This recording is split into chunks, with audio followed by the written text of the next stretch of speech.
Now we take a look at NORAD. You get a lot of information. 5/15/2112, 1400 hours. Today, amid negotiations to work out the final details of the Worldwide Unification Treaty, a nuclear missile was launched by the United States toward the country of Gorbistan. The missile, however, self-destructed before actually touching down. Before the scare, the leaders of this country appeared to be ready to accept the terms of the peace plan. Although the U.S. officials have repeatedly stated that they don't understand how the missile could have been launched, other foreign governments have already said that they cannot possibly sign a treaty with a country that would use such scare tactics. Thus, the Worldwide Unification Treaty, which has come so close to realization, now has little or no chance for ratification. Which is kind of, a big problem.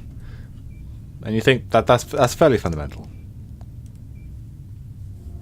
8/3/2185, 0800 hours. Morimoto Corporation's Mars Colony project suddenly went offline last night, just moments after the pilot of a cargo shuttle spotted an unidentified spacecraft in the area. While it is still unclear what has happened, many believe that the colony may have been destroyed by a malevolent alien race.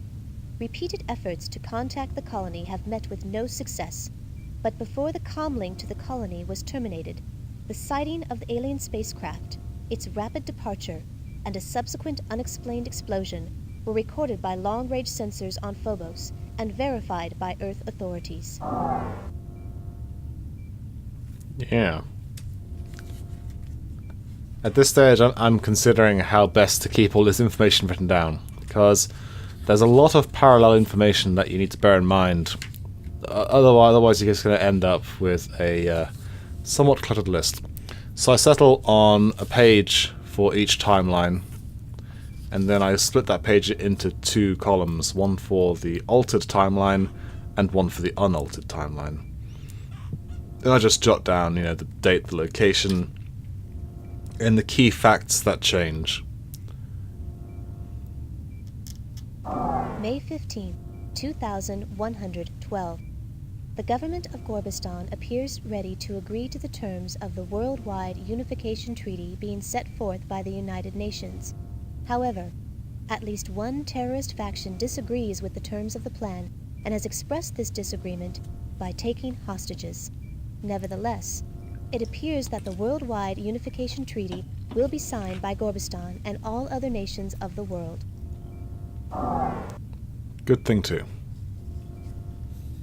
I'm just carefully noting down some bullet points in my notepad, which of course I'll show in a bonus video at some point.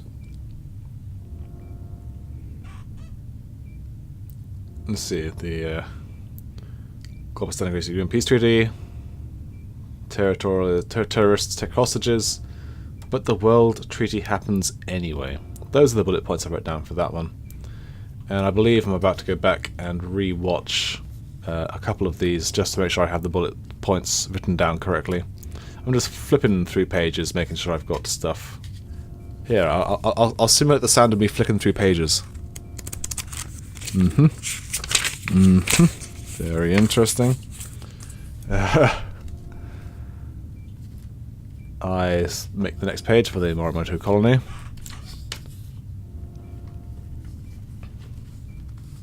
Note down the specific date. And any second now, I will play the unaltered timeline.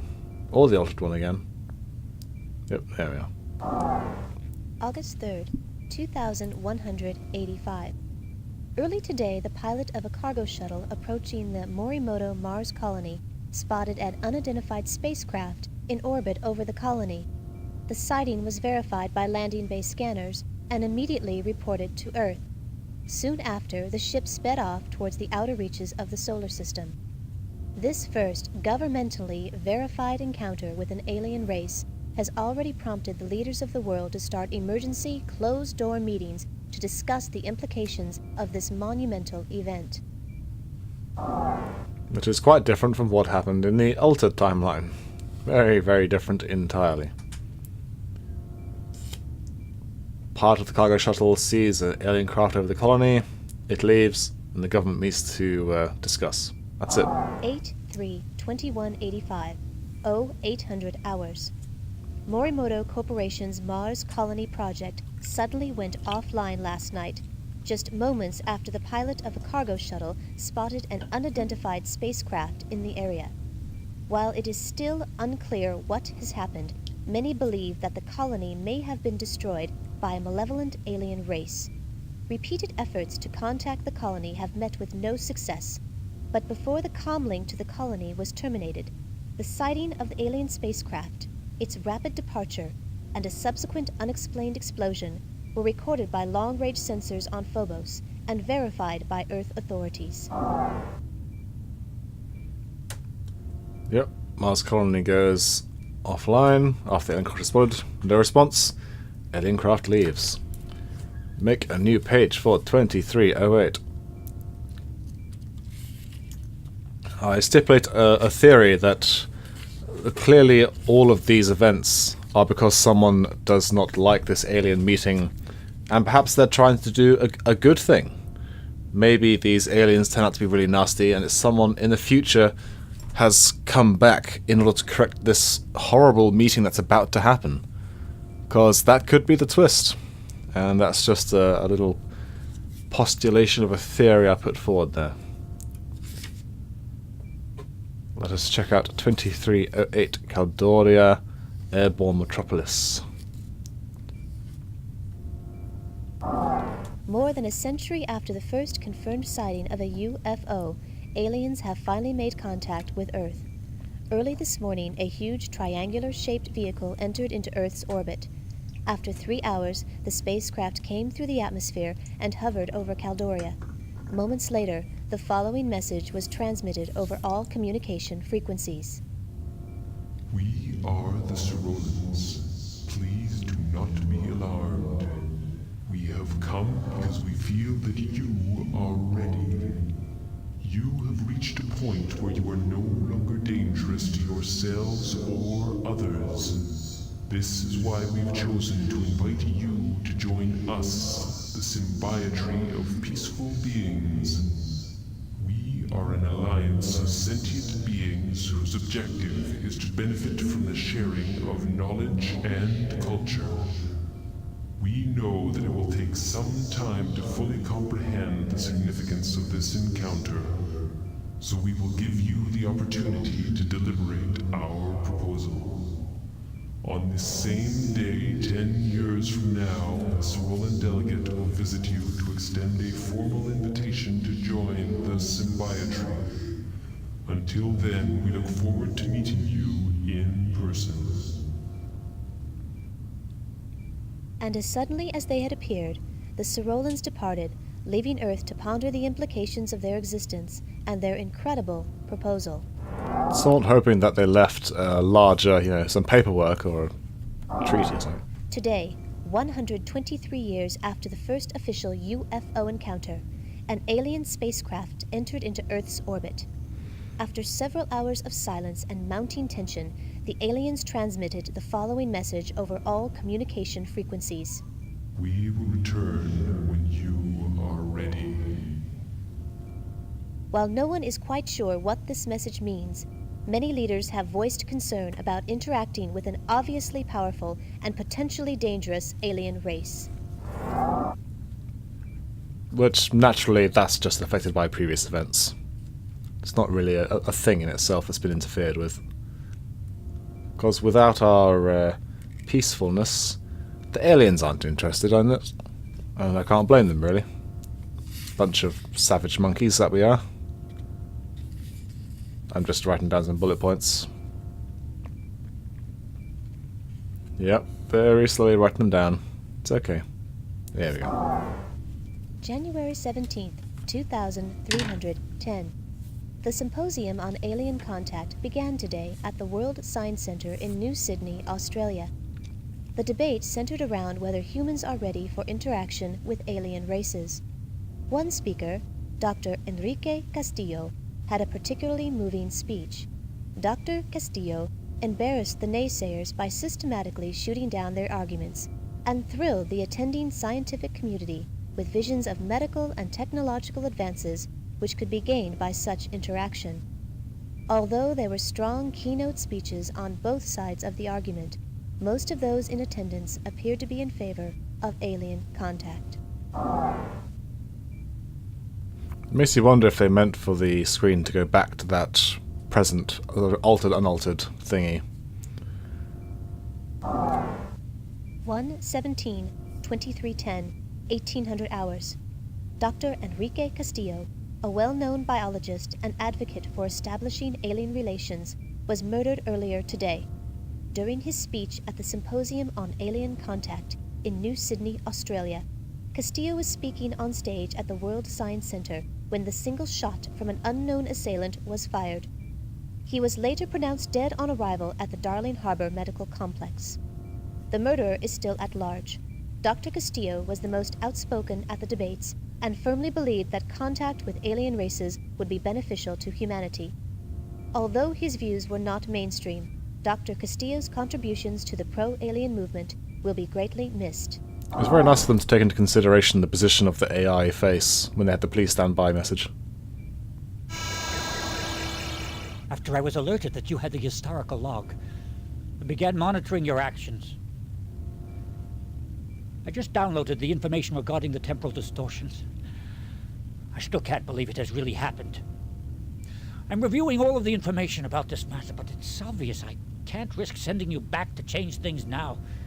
My life in the only world I have ever known is at stake, and no one, no matter what the regulations say, is going to change it for better or worse.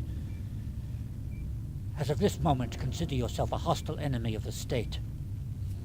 I'm sending robots 1 and 2 to guard the command center door until I can figure out how to dispose of you.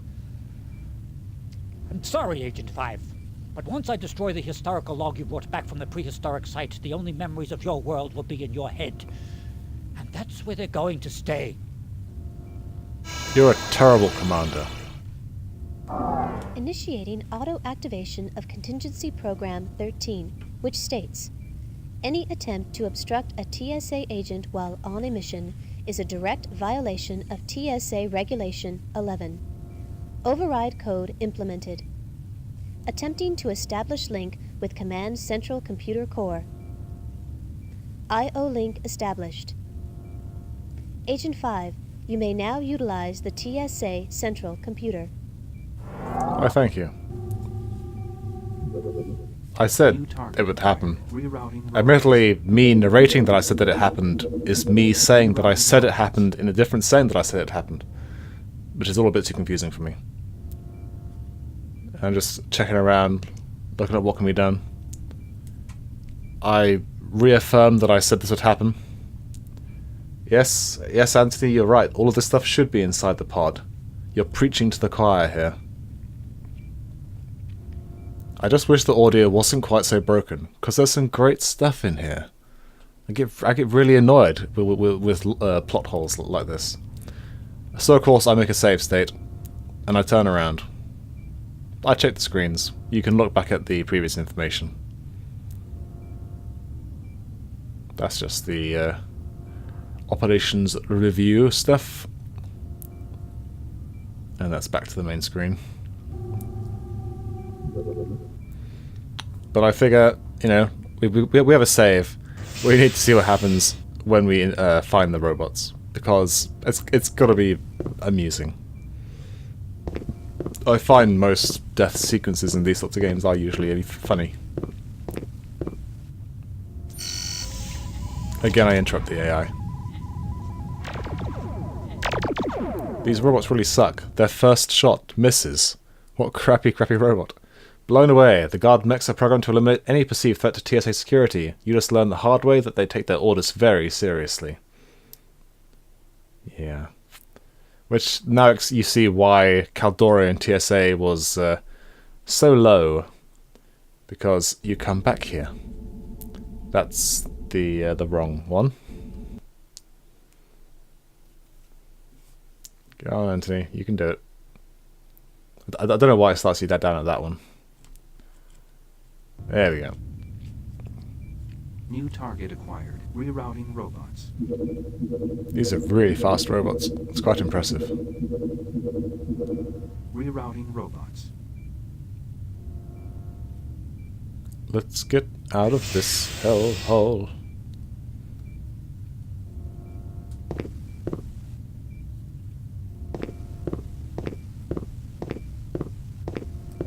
Clip, clop, clip, clop.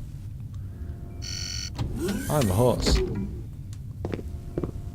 I do like that the doors are changed colour. It's just the the really subtle effect that's like, yes, everything's the same, but very, very slightly different. And it doesn't let you walk down to see the robots, sadly. And then it's like, do I have to get a new suit? Are there any new biochips I can get? That's a very bad Arnold Schwarzenegger impression. I'll try to impersonate my poor Arnold Schwarzenegger impression. The timeline must be protected. We've got to get to the time pod. Got to get out of here. Something like that. Access authorized for Agent 5G Blackwood. Biosuit detected. Suit already in place. Why, thank you. Please keep hands inside turbolift. Still don't have a helmet. Huge design oversight of the suit. I'm running all the way back down, hoping that the hatch will be in the same place, which of course it is, because that's how we got out. It's a good thing the design of the pod didn't change in this timeline.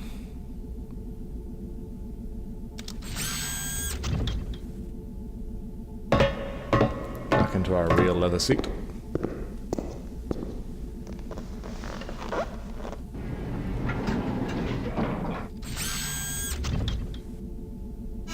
Gage! Wait! Let's talk this over. I'm sure we can figure something out. I won't give you anything. According to TSA Regulation 11, all communication and data links to the outside must be severed to prevent possible obstructions from hindering the completion of the mission. Very wise. Now proceeding with the I/O isolation procedures. And this is why everything should have been inside the pod. Time-bending preparations complete. You may now choose your temporal destination. So, essentially, you can now go anywhere you want on the timeline. Well, anywhere within the temporal rips, I mean. So, you've got yourself 3 locations you can go to, and I decided to go ahead and deal with that missile launch. Because, let's face it, that's the start of the rift. I theorize that maybe you have to walk the events backward and correct them one by one, but I'm pretty happy about jamming on straight into this location. Maybe a horrible mistake, I don't know. We've only got about, 8 minutes or so left, so you can tell I don't go much further beyond this point, which is good. If I was tempted to keep going, but if I had, then I'd have an extra half hour, maybe even... You are about to travel to the underwater military installation NORAD-6. In the altered history, an unauthorized missile launch leading to a nuclear explosion over the world unification talks ends the peace conference in Gorbistan, creating a resurgence of the nuclear proliferation of the 20th century. Your mission is to restore the proper flow of history by stopping the missile launch from occurring. Yeah, if I kept going, it would have been really bad.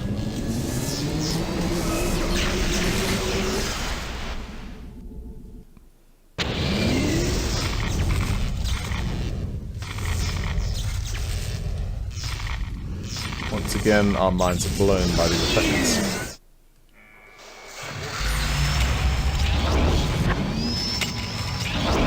You are no match for me, human.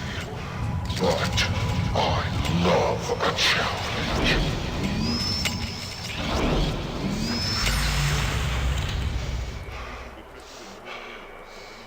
Warning. Detecting trace concentrations of a sleeping gas in the atmosphere. Yeah. My initial thought is, we're in a biosuit, so sleeping gas does not matter, because surely a biosuit wouldn't be quite so stupid. we get to see here that clearly stuff is going wrong here.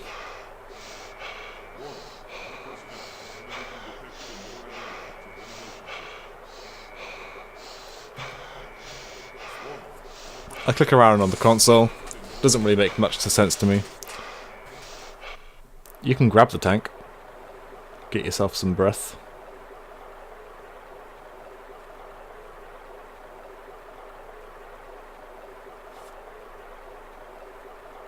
I have no idea what this means. Intake, dispense. What does it mean? Dispense oxygen. Nope.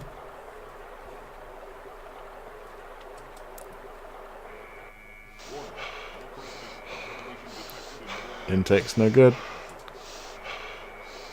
Dispense. CO2. Nope. Argon. Nope. Nothing.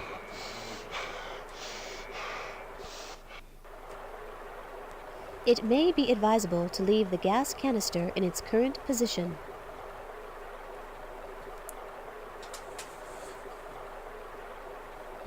Yeah.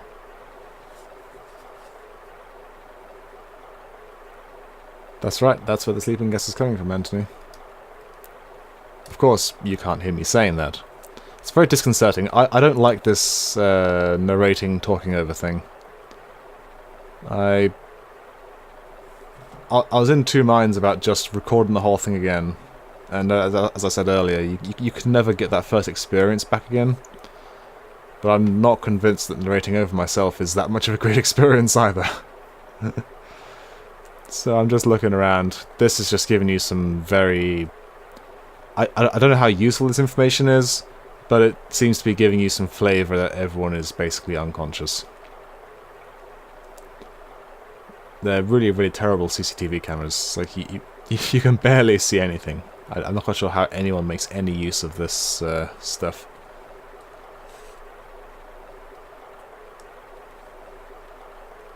And then you get a nice little map of the base.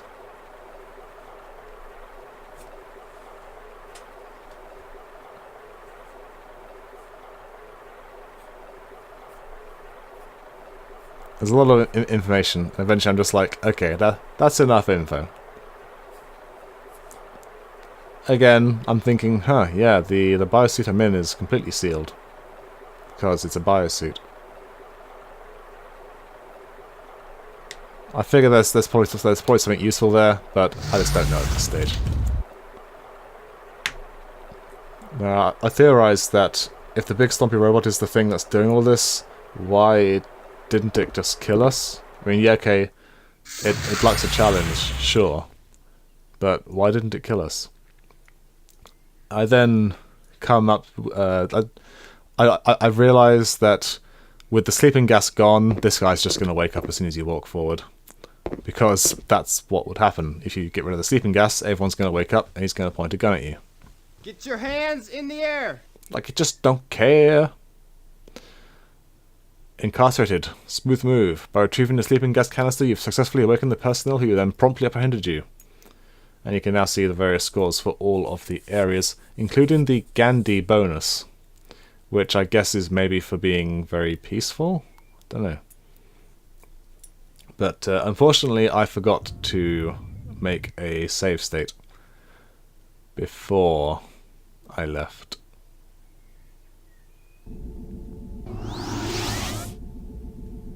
So you have to go through all of this stuff again.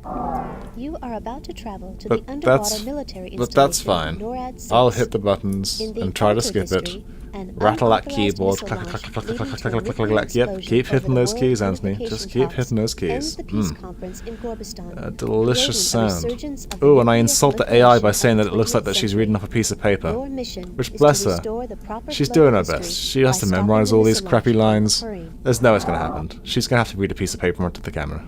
She's not actually an AI. And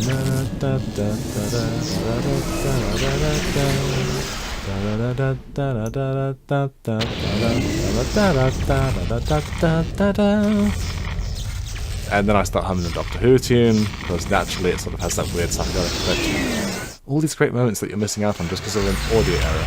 And that's what really annoys me. The whole audio error thing, it just... This audio... a decent audio interface is not cheap, and the unit that I've got is not cheap, which is why I'm loath to replace it. Because there's nothing wrong with the thing. Warning.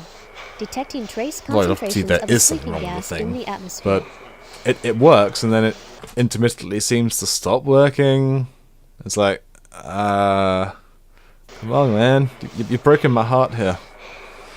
Don't go breaking my heart. I'll leave the canister where it is and go walking about this time. Defense Command post on security alert. Access denied. Yeah. I question whether we need the breathing sound. A security camera looks at us, which I think is probably a bad thing. I take a step forward, do a thermal scan and get that, which I don't get it. And then we're gassed.